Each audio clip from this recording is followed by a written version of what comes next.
All right, Mopar people, welcome back to the channel. I'm just Mopar Joe. If you're anything like I am, you get sidetracked sometimes. But I had this deal fall into my lap. Now, I wasn't even going to make this video, but it's kind of became an ongoing project for me.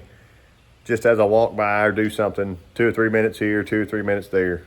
So I got an 8 3/4 chunk from a guy at a funeral. I know that sounds weird, but family friend passed away. The guy gives me the 8 3/4 chunk. He says, swing by and pick it up. Well, he said it had some kind of locker in it and some kind of race gears, but I could have it. He doesn't have any Mopar stuff, doesn't care about it. It looked like it had sat out in the gravel for several years, but it was a 489 case. So I thought, I'll take that case apart. If I can save the case, that's a bonus. If I could save the gears or anything else inside, more bonuses. It's kind of morphed some from, if I can save, it looks like an actual factory sure grip to me. If I can save it, that's a nice piece to have. The gears are a little pitted. They probably aren't going to work out. But step one, I got to get my sonic cleaner cleaned out.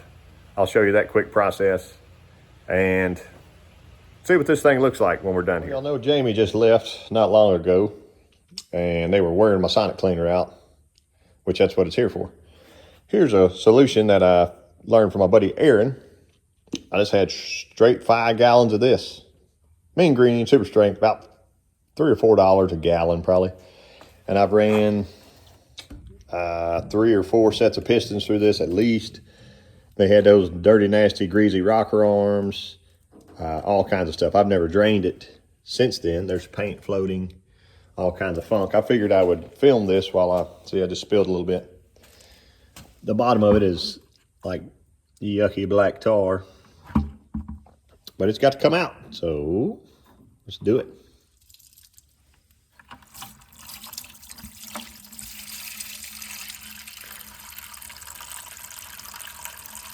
I told myself I might actually try to filter this one time, but I had assumed the bottom is just like greasy gunk that may never, it might not take a filtering, I don't know.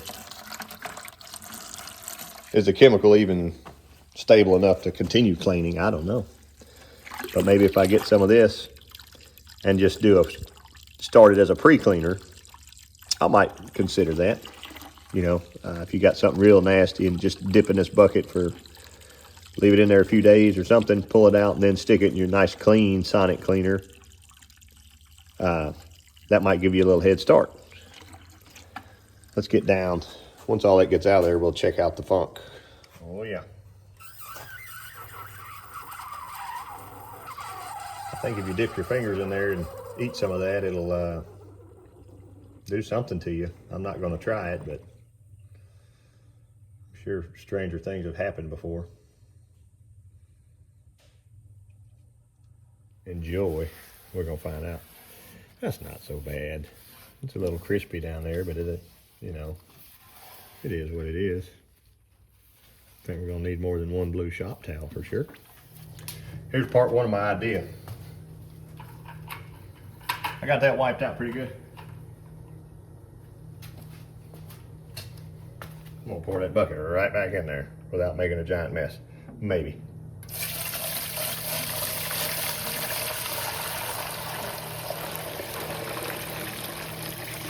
This is a water filter that I had in my house, and I put the lid and everything in the dishwasher one time, and now the lid won't fit it anymore.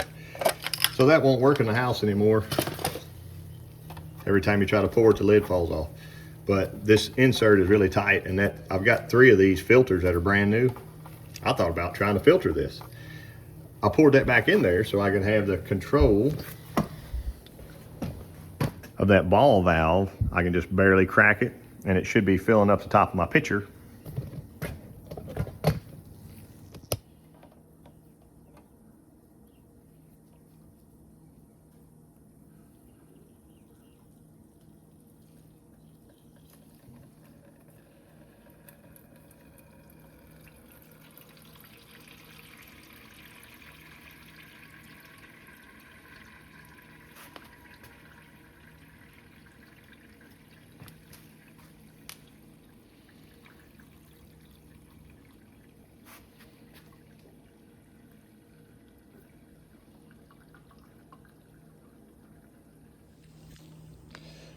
Made it through, I don't know, a gallon and a half. Through my little filter, and I think it's officially stopped up. So that other part's clean there. I gave up on the other part, just wrapped a freaking rag around it, new microfiber, and used it like a sock. So next time, that's gonna be my very first step when I drain that dude, if I'm gonna reuse this stuff, because it would have filtered it before it hit the red bucket the first time. But now I gotta go back through, if I can keep that out of there. I can clean this out one more time, and then I'll put my solution back in. Got my solution poured back in after I wiped all that back out. It's a little bit low right now. I added about half a gallon of the orange heavy duty, Totally Awesome. This is a little bit weaker than normal Totally Awesome, but I got something I want to test while I got some dirty water here. I turned my sonic cleaner back on to get it back up to temperature. Let's check this out. This is an 8 3/4 chunk. And I'm hoping if I'm real nice, it won't break my sonic cleaner. There we go. Yeah, I can add some more to it. I'm gonna get my level up to about right there on the cleaner and let this thing cook. It's a nice 489 case. This was free given to me. It's got a, I think the clutch style sure grip in it even. A really thick ring gear, so I'm assuming it's some kind of lower gear, 430, 456, somewhere. If I can get it to roll over, we'd be able to tell. But if it'll get cleaned up and freed up, that'd be cool. Came with a pinion snubber. I pulled the other piece off. 30 minutes, so one run of the sonic cleaner, and the water's up to like 65 degrees Celsius. I like to keep this turkey thermometer around here so I can actually kind of see what that is in American. Yeah, I can just stick it right there. Stick it in the sure grip. 160. I can feel this dude's a little bit warm. Yeah, that's hot to the glove touch. Call it 160. And that's 71, so it's within 5 of what the thing says. And on both sides and on its bottom, ran through again. I'm gonna pull it out. I got some fancy copper wire here. Smells pretty bad. This was a new hairy thing I've never seen.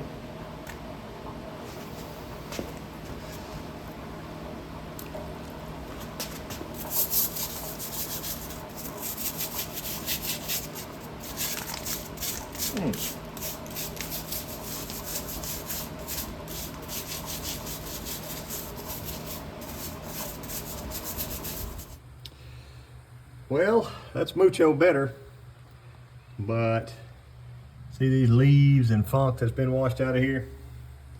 I'm gonna let this thing dry. I probably need to find somebody that I know with a tank full of Evapo-rust and see if they'll let me dip this for a day or two. I bet it'll look brand new. The bolts all popped loose with a simple air hammer. You know where they're going. We'll see if I can't knock these caps off and free the carrier, see what's up with this thing. I don't think I'm gonna hurt it. Might hurt my Harbor Freight bucket.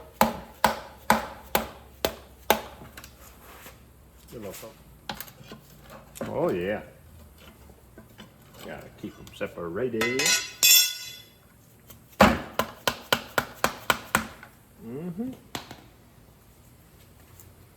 That jewel's gonna clean up. Y'all know it. This whole thing's gonna be all right. That says made in USA on the bearing. I probably can't get that dude out of there yet, but maybe I'll give it a little twist in a second.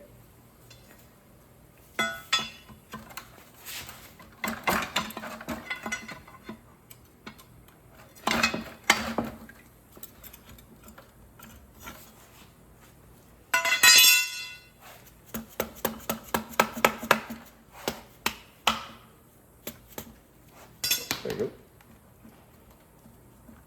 I realized I could take that off, but that would take me an extra 30 seconds. There we go. And I got them marked. After a little tapping and a little bit of prying.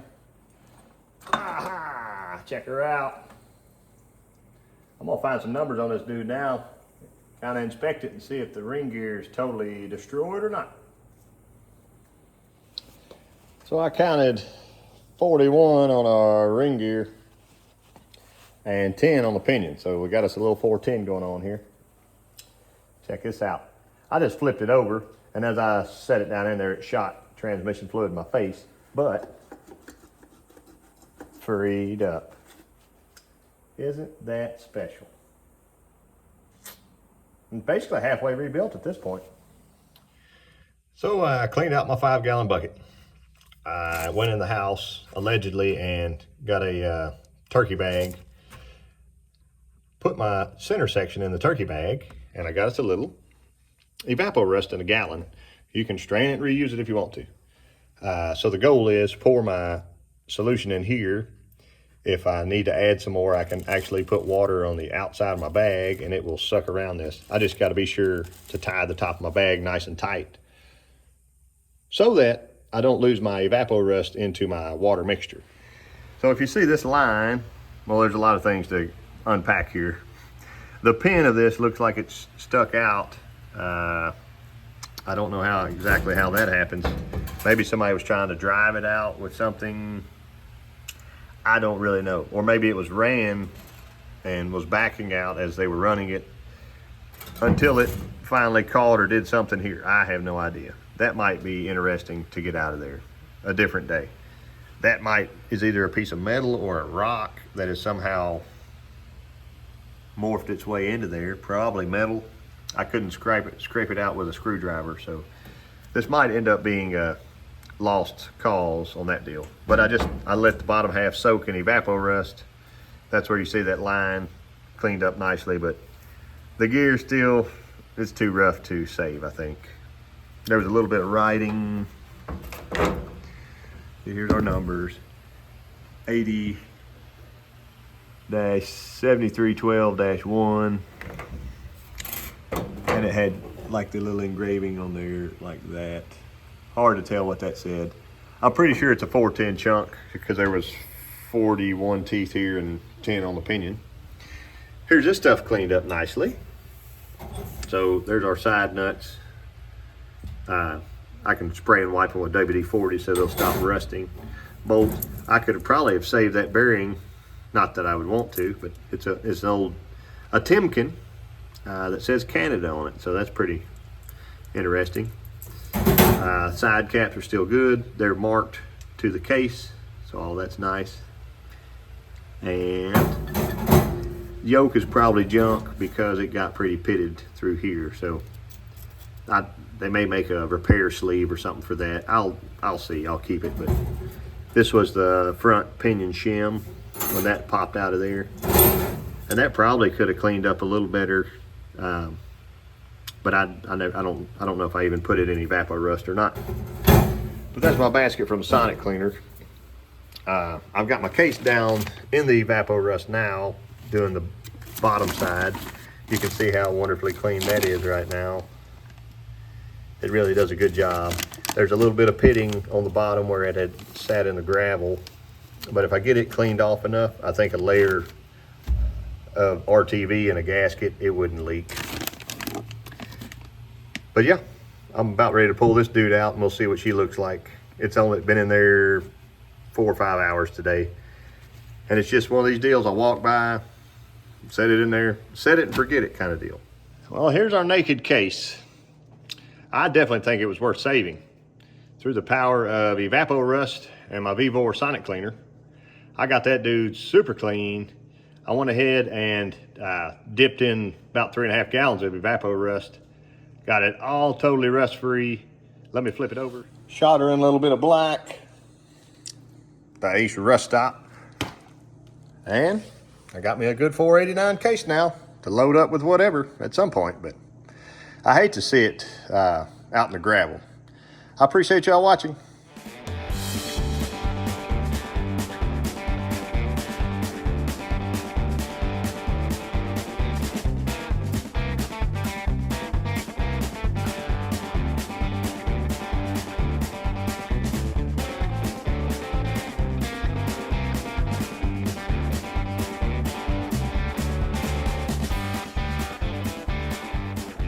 All right, Mopar people.